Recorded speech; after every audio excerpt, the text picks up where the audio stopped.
Alright guys, Tom here and welcome to a new video. If you guys could smash the likes, that'd be absolutely awesome. I haven't done a Raw review on the channel for bloody ages, but I'm thinking about bringing them back. So if this one does well, then I'll continue to upload them. But if it doesn't, then we won't do one again. But the Raw previews always do really well on the channel, so if this does good, we'll continue to do them. So I'm going to start from the very beginning of Monday Night Raw and work my way through to the end. So if you want to hear my opinion on something specific, you can skip through the video and find out which bit you want to listen to my opinion about. But we're going to kick things off with the way Monday Night Raw started, and that was with the US champion John Cena and his open challenge returning, which is a great way to start Monday Night Raw. A lot of people getting bored of Seth Rollins starting Raw. This was an explosive way to start Monday Night Raw, and just a refreshing way to start Raw that we're not used to. A breath of fresh air in my opinion. But the challengers being the New Day, I was slightly disappointed about this. I mean, is there anybody else on the roster besides the New Day that they could have chosen here? I mean, it really does show the lack of depth they have in the roster that they had to use the New Day here, but it turned out that it was really just a segment to set up the tag match after it. Overall, the match was okay. I thought it was pretty good. It was one of Xavier Woods' best matches we've seen him have. Slightly disappointing it ended in DQ though, but it was sort of predictable in the end. And it was good that Xavier Woods didn't get squashed, which I thought he would. When we first got the match announced, I thought, oh, John Cena's going to bury the New Day, but thankfully he didn't, and it was an okay match, just really disappointing that it ended in DQ, but a much better way to start Raw compared to a boring promo, which we're used to seeing. The next match we had was obviously the tag team champions, the New Day versus Cena and the Dudley Boys. This match was good. It was given plenty of time. It was nice to see the Dudley Boys and John Cena team up. I liked that. It was an entertaining match. It was good.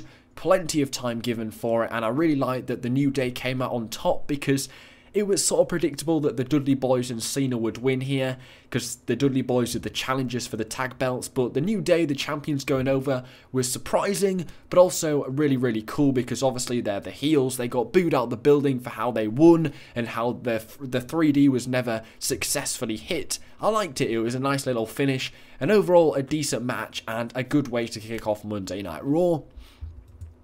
And it was nice to see that the New Day didn't get buried, which I thought they would. Now, the next match was probably the worst match on the show. It was Big Show against Mark Henry. We've seen these guys have matches maybe 1,000 times before. It was nothing new. Completely terrible. Sluggish. Boring. Slow. I cannot remember how it ended, and I really don't care. We knew Big Show was going to go over here because he's got that big match against Lesnar at the weekend. We all know Lesnar's winning, so I really didn't care if Big Show won here or he didn't. Boring match. We've seen it all before. What a waste of time. And the next segment was actually really good. It was Miz TV with all the divas, and really the divas are actually improving on the mic. It's nice to see them being given so much time on the mic and to actually build themselves characters. I mean, they're usually just get a match and that's it, but giving them all this mic time is helping to build their characters and help us invest a little bit more in the Divas Revolution. And I actually think the mic work was really good, especially by Paige. I think her two promos, the one last week and the one this week, have been really good. The joke about Daniel Bryan and John Cena right at the end was really funny, and the crowd cheered for that.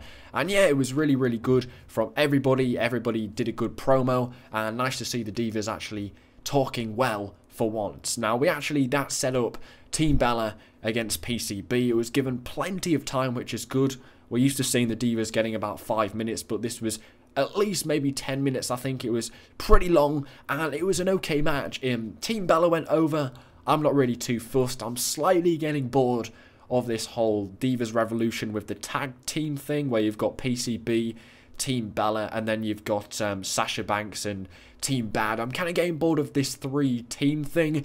Needs to move on quickly. I thought when Charlotte got the belt it would sort of move away from the tag thing, but it doesn't seem like that's happened yet, which is kind of annoying, but hopefully eventually it's going to move on. But getting slightly bored of this whole team thing. Hopefully it moves on quickly. It doesn't look like it's going to though, which is kind of frustrating, and it's just with this match it felt like we'd been here before and we've been and done it already. But it was an okay match, and it's nice to see that they're being given so much time to build their characters up. The next match was short and sweet. It was the Wyatt family going over the Primetime Players. Good win for the Wyatt family, defeating two former tag team champions, obviously the Primetime Players. And I really like this Strowman guy. I mean, how they built up Rusev, where he just won every match for about a year. They tried to build him up as a dominant beast. It doesn't work because all his matches were really, really boring, but the matches with the Wyatt family are actually really, really entertaining. So Strowman, yes, they're building him up as a dominant force and he's never losing any matches, but his matches are actually entertaining. When you've got Luke Harper and Bray Wyatt in the ring, they're entertaining matches, and you're putting over Strowman as somebody who's entertaining as well as dominant. But Rusev, he was dominant and he was never really entertaining in those squash matches he had. These Strowman matches have been good, exciting, and having Luke Harper there to help him get over has actually really, really helped and made the matches a lot more exciting. This match was way too short, and I think Sky were having some technical difficulties, so I didn't see all of it. But it was a decent match, and it's nice to see the Wyatt family getting all these wins and really building this new Strowman and the whole Wyatt family as a whole up. And they're really looking really dominant and maybe as good as they ever were. Neville against Stardust.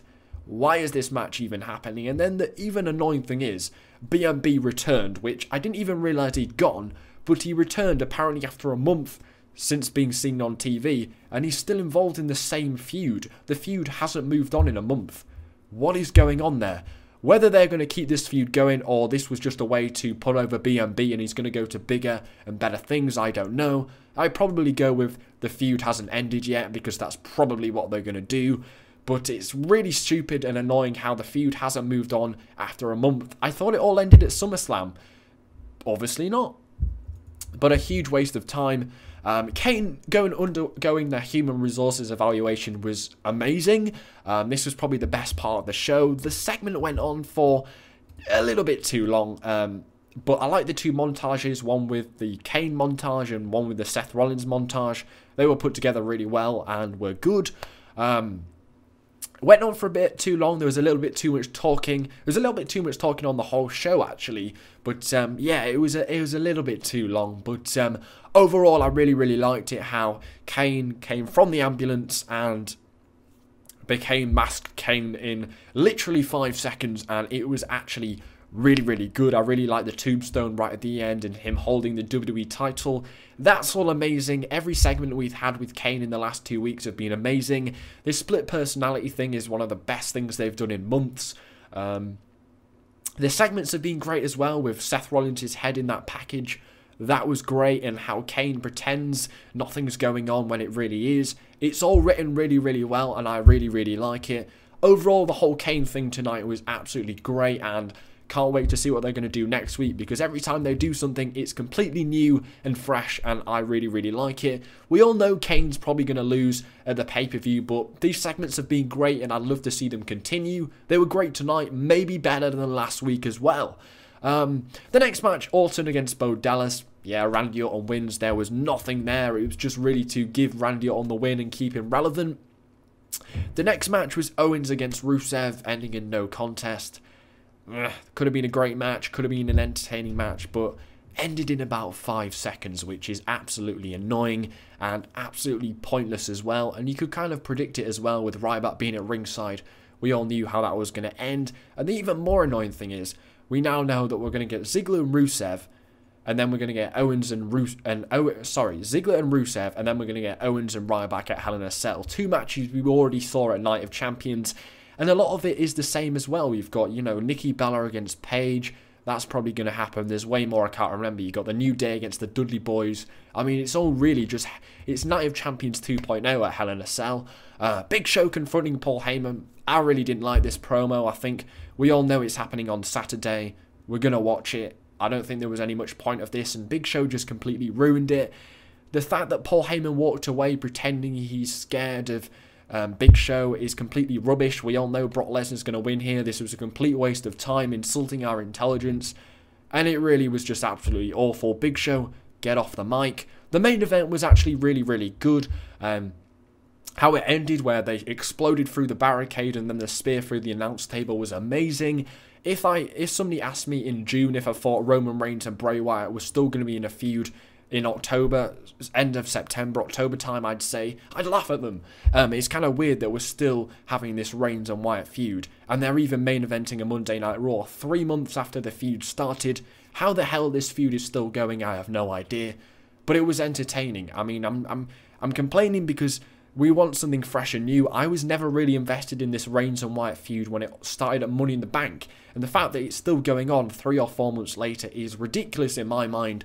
But the main event was good. It had some nice wrestling and it had an explosive ending. Much better ending to what we're usually used to. I mean, last week we had a great ending, and this week we had a great ending, so it's all good. It was a good match, but Reigns and Wyatt main eventing your Monday Night Raw, is that like our cold main event? I'm not too invested in it whatsoever. I mean, what do you guys think? Do you like this Reigns and Wyatt feud? Are you excited to see this once again at Hell in a Cell? I'm really not. I thought the segment was good, but overall I'm really not excited for the match to happen. So thanks for watching, guys. I'll give Monday Night Raw this week a 6 out of 10. I didn't think it was anything too impressive, and it could have been a hell of a lot better. It just feels like we're missing somebody like a Daniel Bryan, like somebody who's like a really, really over babyface. I mean, we just don't have that right now. John Cena was used way too early in the show. It just lacked a little bit of substance. I mean, when the main event came around, when we had Reigns and Wyatt, I was like, really? Is that all you had for the 3 hours? Just lacked a bit tonight. I was like, last week wasn't any good either. I mean, I'm losing a bit of faith here. What did you guys think? I'll give it a 6 out of 10. Thanks for watching. Smash the likes. Take care. Spike your hair.